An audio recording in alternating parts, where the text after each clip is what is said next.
No one can say after this video that I don't hold myself accountable for my actions.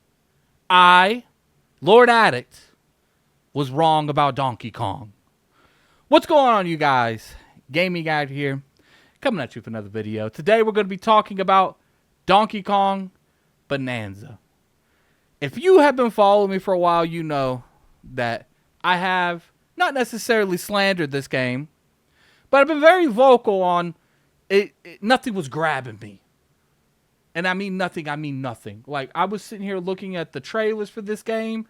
I didn't look at all of them, but nothing about this was grabbing me. I just, I knew I was going to play it because, look, I'm a content creator.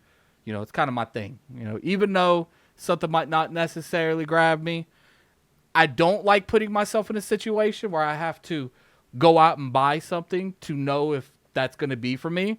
But this is one of those situations, and I will be honest with you guys that I went ahead and like, look, you know, I do normally give games chances even after they have come out, because to me, you're not going to really know if you like a game until you truly boot that thing up and play it. So that's what I did. I went out and I booted that game up. I played it for about 4 hours. Here it is here. And everything I thought and I was concerned for, I'm proud to say that I was wrong. Look, when I look at games that like really hyper focus on a feature, like a certain feature, I get very nervous because I feel like they put so much effort into that, and that's the reason that they're hyper focusing on that. You know, previous games in the past where it's like, oh, the graphics, then you find out the gameplay is very stale. You know, there's a lot of scenarios that goes into it where it's like, if they are screaming with spotlights showing you we can blow stuff up, I tend to think that's all you can do. Now, obviously, that's not the case for everything, but that's the way I've always saw stuff. I remember, you know, how I feel about Final Fantasy 16, Final Fantasy 13. They went on the screen at every promotion chance they got and said, we have summons. We have summons. But then when the actual game comes out, it feels like they blew half their budget on the summons. And a lot of the other parts of the game suffered from it. So I did go out there and I played it. And, you know, I streamed it too, actually. And I can honestly say that what this game is doing is very unique in a lot of ways. I don't really see companies trying stuff that they're doing on this game. And I'm going to be very clear with that. You know, Donkey Kong Bananza does feel like their version of what like Mario 64 and I think Donkey Kong 64 was lit. I think Donkey Kong was a good game. But you know, essentially what happens is a city gets blown up. You're going down. For some reason, the mindset go down to get up. I don't know. There's a lot of aspects of the game that, you know, it is kind of like childish to a degree. And, you know, it's Donkey Kong, it's Nintendo. So, you know, probably really shouldn't expect much more from that. There's a couple things that I really vibing with when it comes to the game, though. They have the ground feature where you can rip up the ground and throw it. And what I like about it is this game is extremely physics-based. They did really good job when it comes to this, when it comes to showing you the physics, when it comes to what goes about the physics. Like, look, I was particularly right when it came to destructive, where, you know, we're going to focus everything and we're going to really try to sell you something on destructibility. But what I was wrong about on how much of the game they were going to base around that, how much of the mechanics of the game are fun because of that. You know, you sit there and you pick up clay or you pick up stone and you throw it, and it will literally tell you when you're free throwing these objects how much density of the structure is this. You know, is it stone? Is it sturdy? Is it extremely sturdy? You know, is it unbreakable? I don't think I've seen unbreakable, but there are unbreakable stuff on this because obviously the game has to have a foundation or you would fall through the map. And what I like about that is they have incorporated that into the actual lore of the game. It wasn't one of those scenarios where they just have like the bed floor at the bottom of Minecraft where you can go to the bottom and there's not really, maybe there is lore behind that. I'm not really too familiar when it comes to like the Minecraft universe, but you guys understand what I'm saying. Like, there's lore to why that's the ground floor. It's a it's a material like Zodiac or something like that, Zonac, and it's extremely sturdy. Like it's impossible to break. And what I enjoy about that is just like the fun factors there. You know, I didn't enjoy Mario Odyssey as much as the next guy. I'm not saying it was a bad game by any means of the stretch of the imagination. But I enjoyed what I played. But I can honestly say that even though that I enjoyed what I played at Mario Odyssey and I never beat it, I'm enjoying this game. I'm enjoying the skill system. I'm enjoying, there's a part where I was at a mountain and I was going up and down the mountain over and over again trying to get a banana because I knew a banana was in the mountain, but I had to find it in the mountain. And there's layers to this, man. Shout out to Doc Dark. There's layers to it. So in order to find the banana, I had to go through the whole mountain to find it. There's stuff that you can buy. There's multiple currencies. It's probably the biggest criticism I can give for this impression is I do feel like the multiple currencies is a little annoying. You got like relics or something like the ancient something. You got the coins that you generally get. Now, everything sells differently.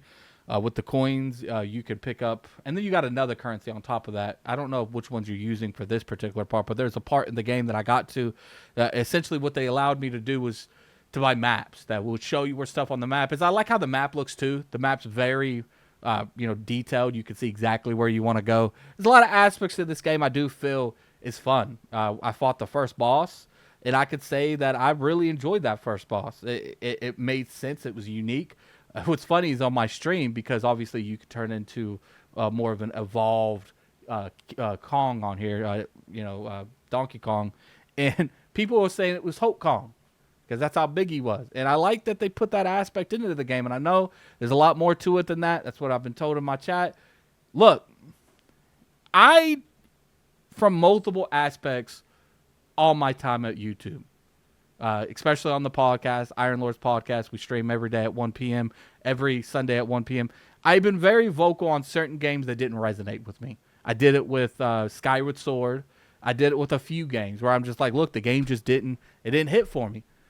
But when I played the game, maybe a remaster happened, maybe something happened where I had to play it. I came out, and I admit it, I was wrong. And I will say, I was entirely wrong on Donkey Kong, and I only got a few hours into the game. And I'm sure I got plenty of other fun to come have it. Now, obviously, I ain't beat the game. I ain't got nowhere near it. This is more of an impressions than anything. But it was just to really tell people, it's like, look, I hold myself to my own actions. I'm accountable to my actions. I have been very vocal on this game. Hasn't really grabbed me 100%.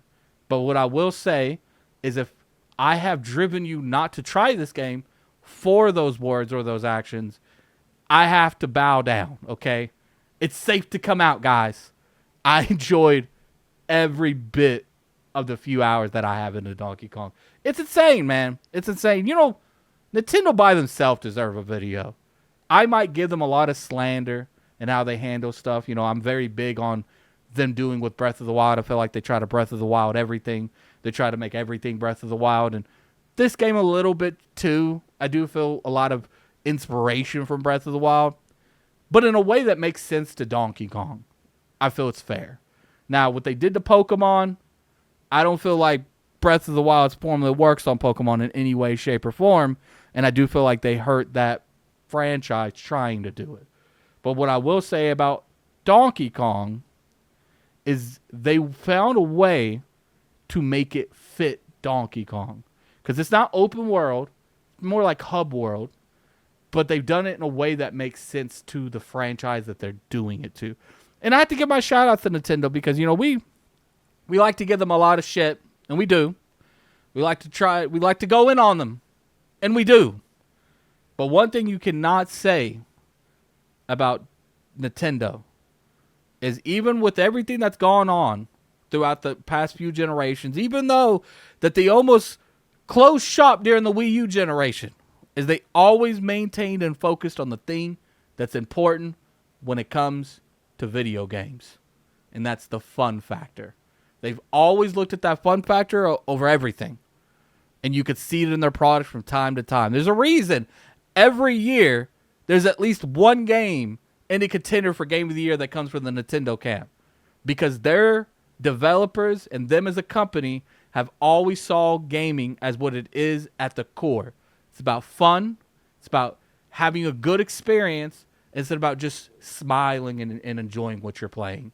And I think certain developers, certain publishers have lost the art to that. And it's not necessarily a shot at anyone. You know, if we relied solely on Nintendo to evolve the industry, we would be in a really bad spot because there's a lot of things they don't do well. But when it comes to gaming and fun factor, very few games they make I can give over Nintendo in terms of fun factor. But tell me what you guys think about it, man. Donkey Kong Bananza. Very curious your guys' opinion on it. If you guys have played it, tell me what you think in the description below. What is your favorite Donkey Kong game? Very curious to hear that. Look, I appreciate everyone coming through. I will be reviewing this game fully once I beat it, or have a good amount of time into it, or I feel comfortable giving you if you should buy it or not. This is just me pretty much coming out and saying, look, I played a couple hours, and I think I was wrong. I ain't going to say I am wrong, because I was very hard on this game, and it's safe to come out and try it. But I'm not telling you to buy it. That's up to you. But anyway, put in the comment section below. I'm very curious you guys' opinion. And until next time, this is Gaming Addict. I'm out of here. Peace. I was definitely wrong about Donkey Kong.